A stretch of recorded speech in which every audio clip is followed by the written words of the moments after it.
xin lỗi con. Mẹ sẽ cố gắng thay đổi cuộc sống này.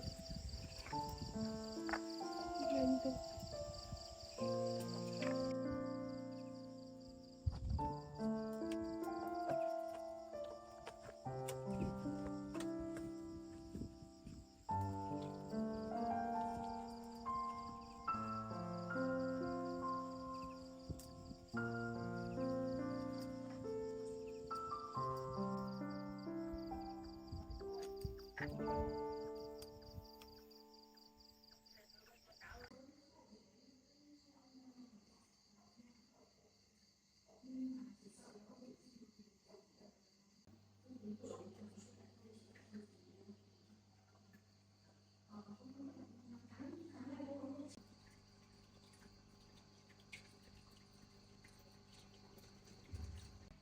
Bố ạ. Ừ, con gái đi làm về rồi này. Vâng, con vừa mới đi làm về ạ. Con mời bố uống nước. Bố xin. Bố ơi, con không thể chờ lâu thêm được nữa rồi. Bố biết anh Tiến là một người như thế nào rồi đấy.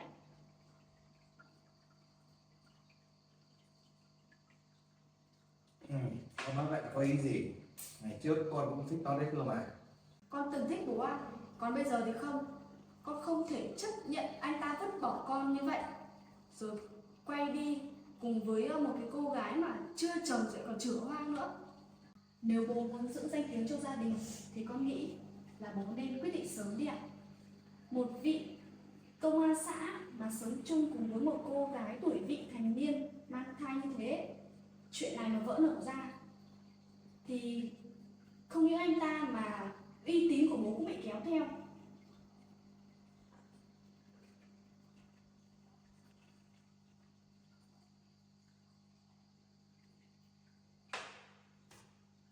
Con chắc chắn muốn ép thằng đó tới đường cùng sao?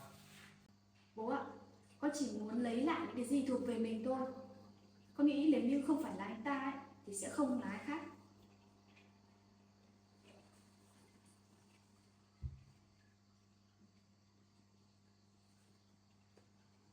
Thôi được, ngày mai bố sẽ bảo xã đình chỉ công việc của thằng đó để xem không có chức quyền thằng đó sẽ theo đuổi con nó tới đâu.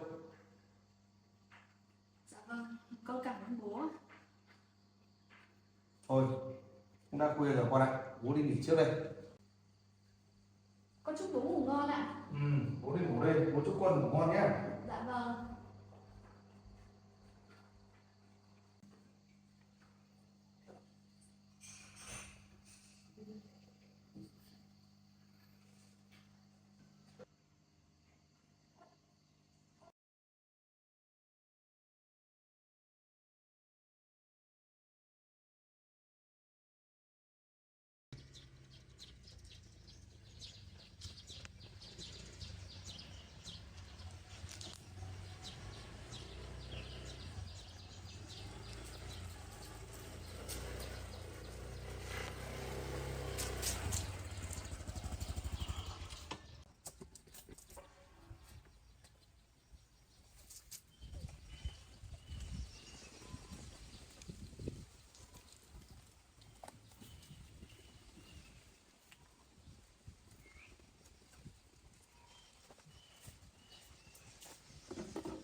Không có chăm sóc lúc này à? Đi vào.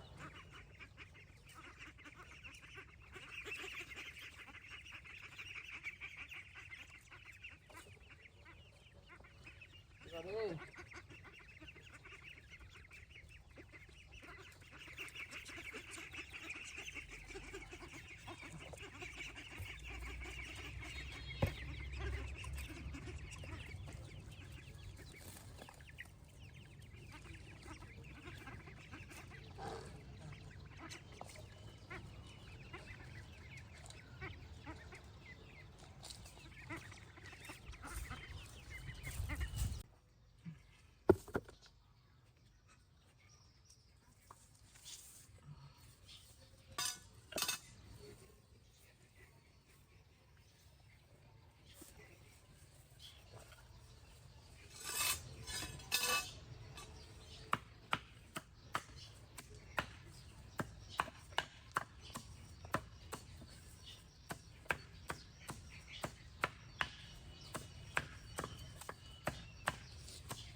này chắc đói lắm rồi đây.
Đi ra.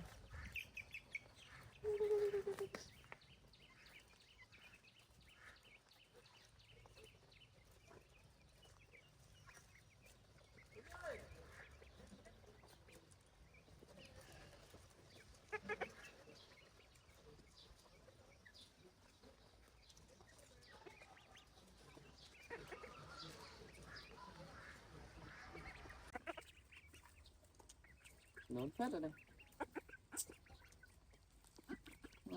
Tao bận, không có thời gian mà chăm chúng mày được. Phải đang đi tìm Như đây. 2, 4, 6 2, 4, 6, 8, 10, 12, 14. Ô, cái đây có 14 con à? 2, 3, 4, 6, 8, 10, 5, 6, 7, 8, 9, 10,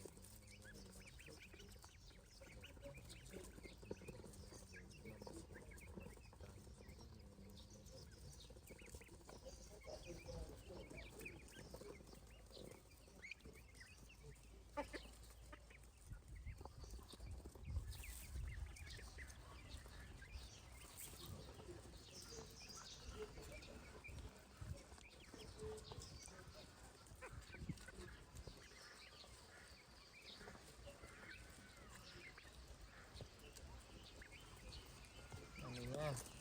Ăn đi mà lớn nhá. Ăn cả rau vào.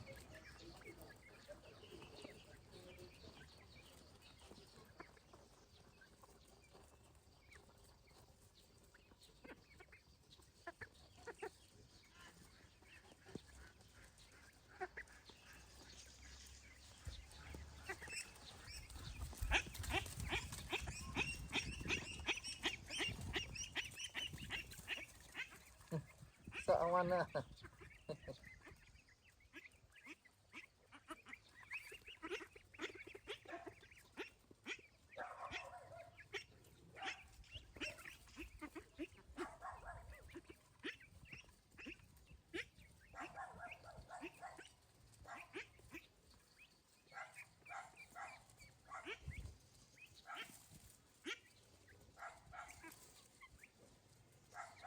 Để gọi đây này.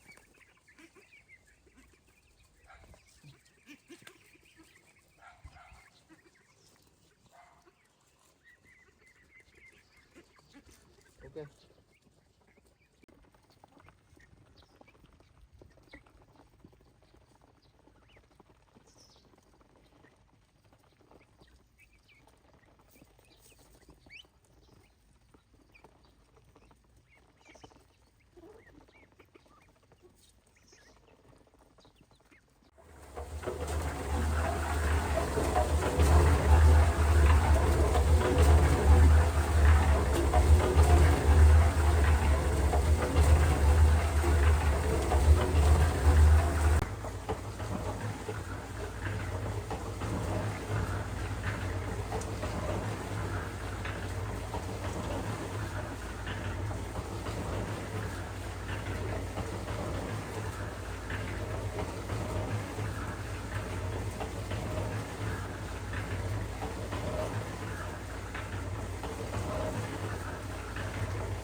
Tránh nhá.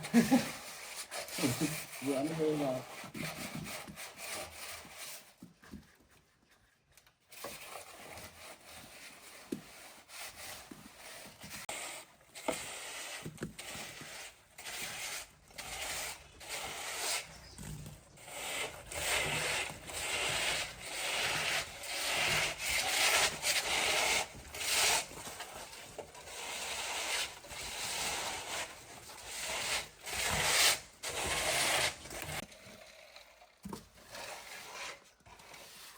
Cô phụ thì mà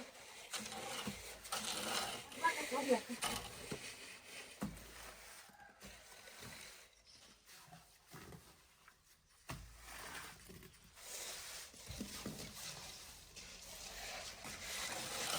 Cái đàn bà chắc này cái đêm chết.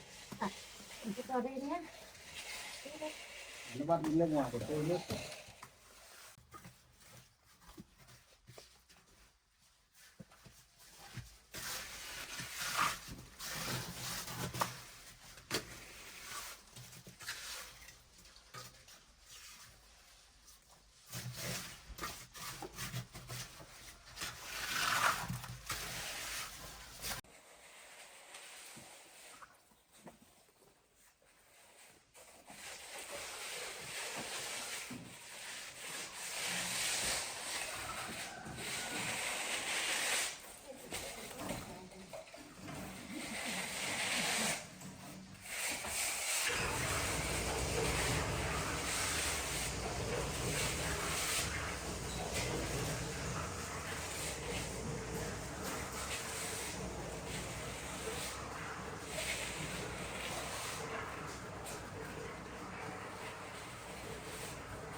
Đây, cô tiền đây. Chiều nghỉ nhá, hết việc làm rồi. Bác xin lỗi, con cảm ơn.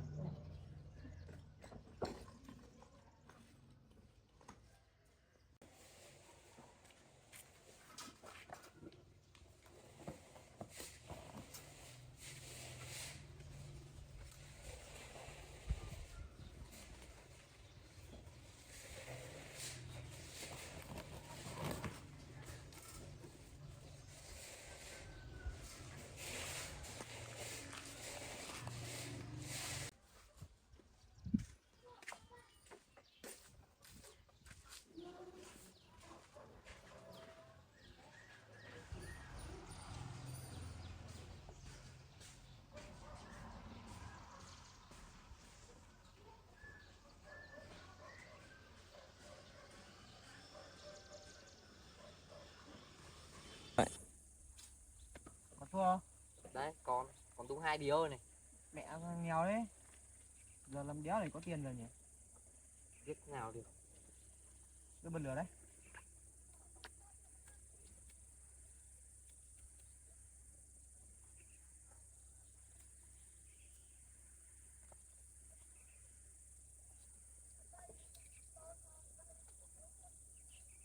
Mẹ trời nóng ấy.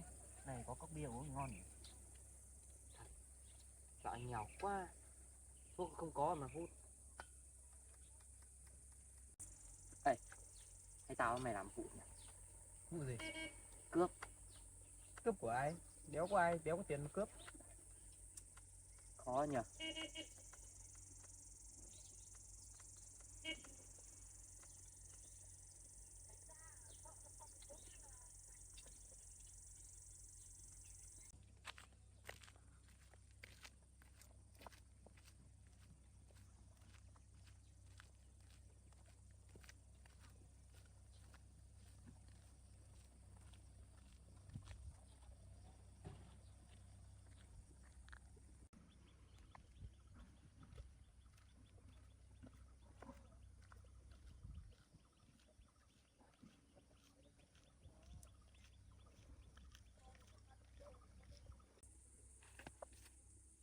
kia kìa. Được đấy.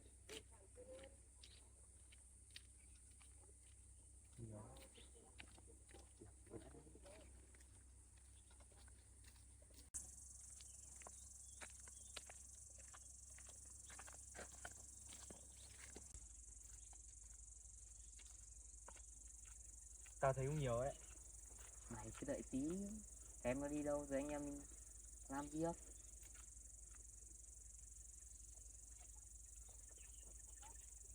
Còn này anh em mình kịp bữa ngon rồi.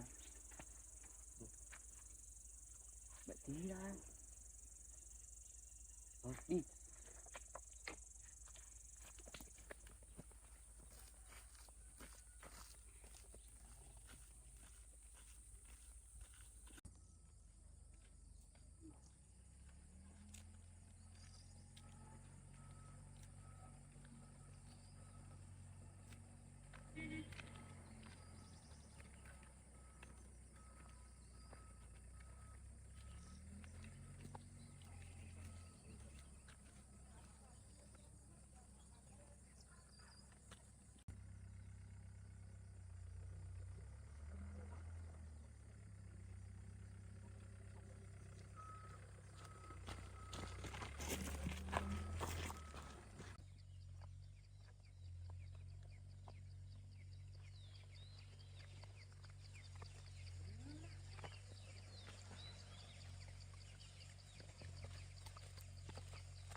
Các anh này, các anh này. Nhiều, bao nhiêu tiền đưa hết ra đây. Thế làm gì có tiền? Phép. Mày tao thế mày đếm đấy.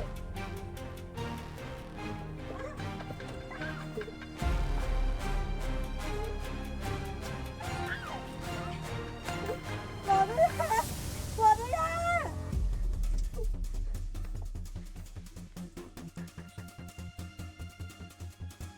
Thế mày bảo không có tiền à? Đi.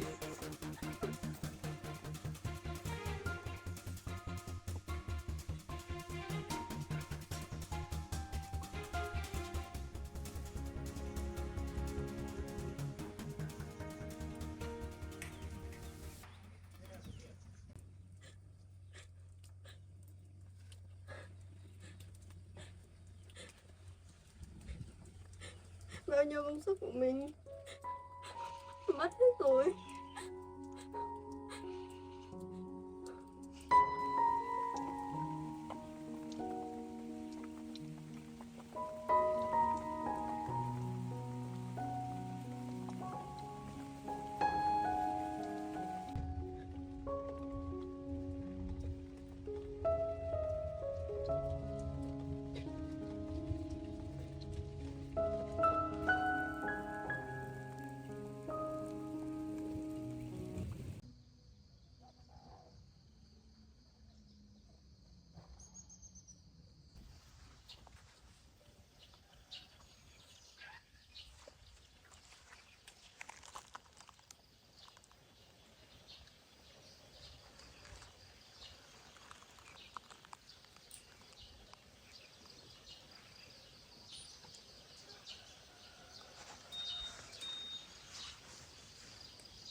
anh gì? Em gì ấy? Em có tin này muốn báo cho anh biết. Có liên quan anh Như không? Chắc là có. Em nói đi. Anh cứ đi vào đây rồi em sẽ nói cho anh biết. Một mình anh làm vất vả quá nhỉ. Xong lại còn chăm sóc mấy cái con vịt này nữa. Có gì đâu. Đây là những con vịt mà Như mua thì anh phải chăm sóc như thế sao? Có tin gì à? Em có tin gì của Như đúng không? Em có cái tin này còn quan trọng hơn cả cái tin đấy cơ.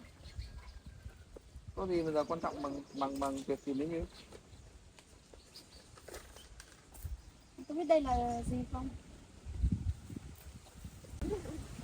Quyết định đình chỉ công tác. Chỉ cần ngày mai bố em ký vào tờ giấy này thôi là anh không còn là công an xã ở đây nữa.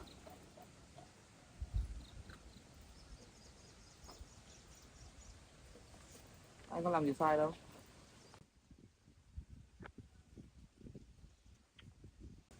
Anh đã nghĩ kỹ chưa? Một là cái con bé Như đó. Hai là cái công việc mà anh đang theo ấy. Ở đời ấy, không có cái gì là có cả hai đâu anh Tiến ạ.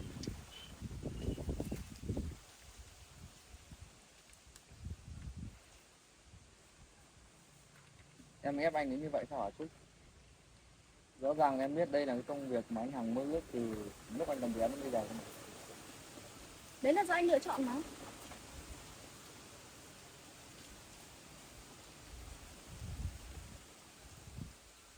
Em thay đổi quá nhiều rồi. Anh không nghĩ là đến một ngày nào đó mà em mang sự nghiệp của anh ra để em có thể là ép buộc anh về chuyện tình cảm này. Không nghĩ em là con người như vậy với Trúc ạ. Bây giờ mưa báo đến nơi rồi. 2 ngày nay thì chưa tìm được Như. Và bây giờ anh nó rất là lo lắng hai mẹ con thôi. Bây giờ em đã mang sự nghiệp của anh ra để em đe dọa anh. Em nghĩ là anh nên quyết định sớm đi. Nếu như mà anh mà nghe theo em ấy thì cái sự nghiệp của anh ấy tương lai sẽ thăng tiến lên làm thị trưởng, được yêu em và em sẽ mang lại hạnh phúc cho anh. Còn nếu như mà không nghe theo em với anh Tiến ạ, anh sẽ bị mất tất cả những cái gì anh đang có ở bây giờ đấy.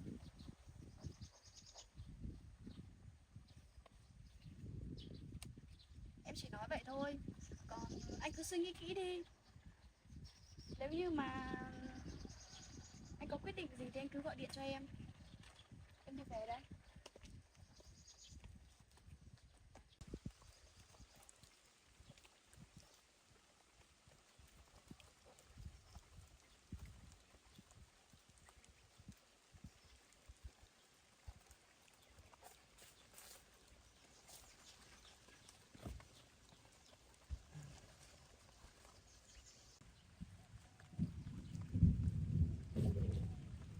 Chết rồi trời, chắc sẽ mưa to đây. Không biết là hai mẹ con cô thế nào rồi.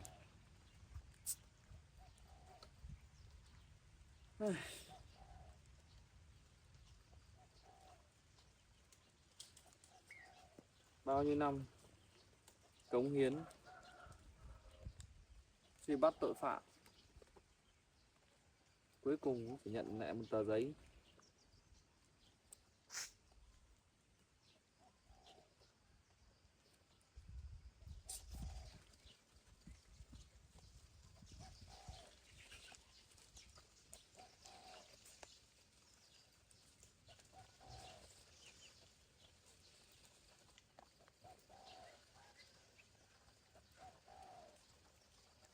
Nếu như bây giờ mình quay về với Trúc thì mình sẽ lên làm thị trưởng luôn. Một cái vị trí mà mình chưa bao giờ mình dám suy nghĩ tới.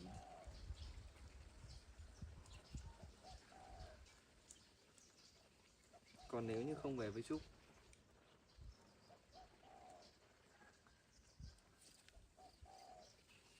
thì mình phải chia tay bộ cảnh phục này.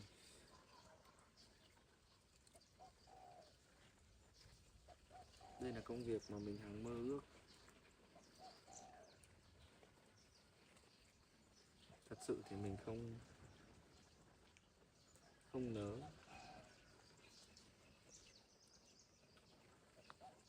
Đánh mất nó.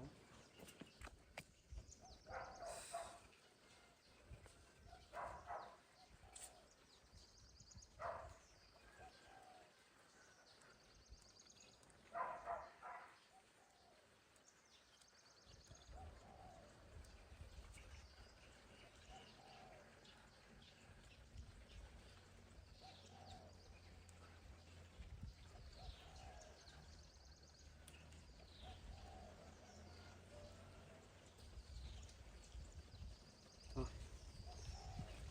công việc mất công việc này thì còn có công việc khác, cùng lắm là về đây trồng rau.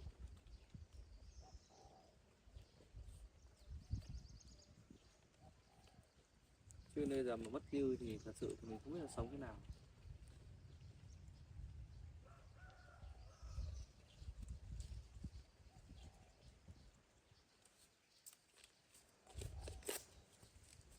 Bỏ qua. Giờ việc bây giờ quan trọng nhất là phải đi tìm Như đó. Giờ sắp mưa này.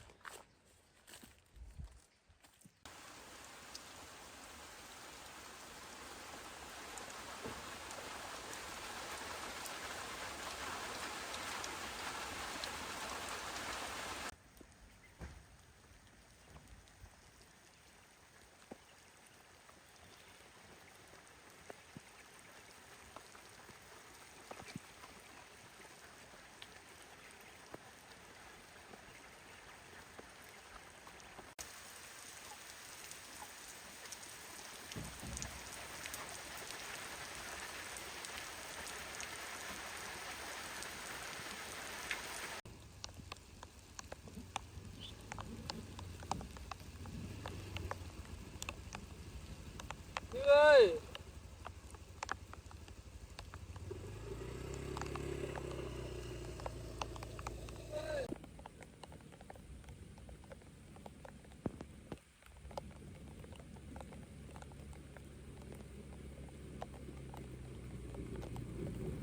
Như ơi!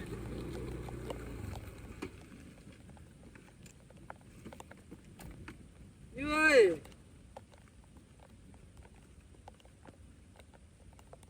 Như ơi!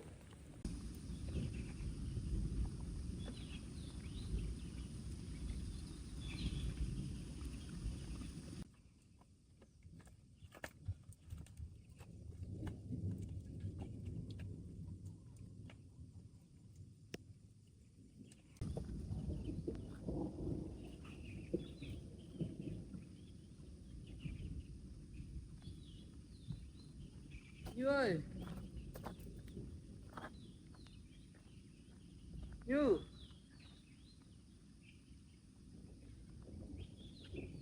Như ơi!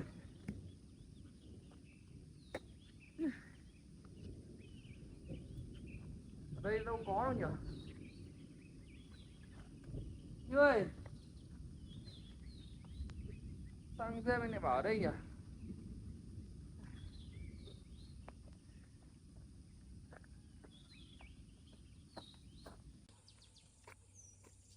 Như ơi!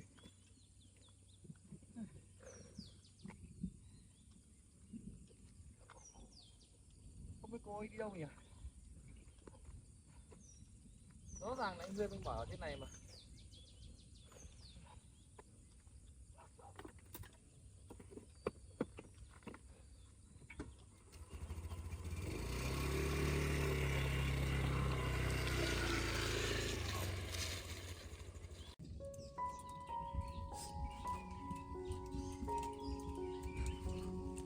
Em xin lỗi anh. Em không muốn liên lụy với anh nữa.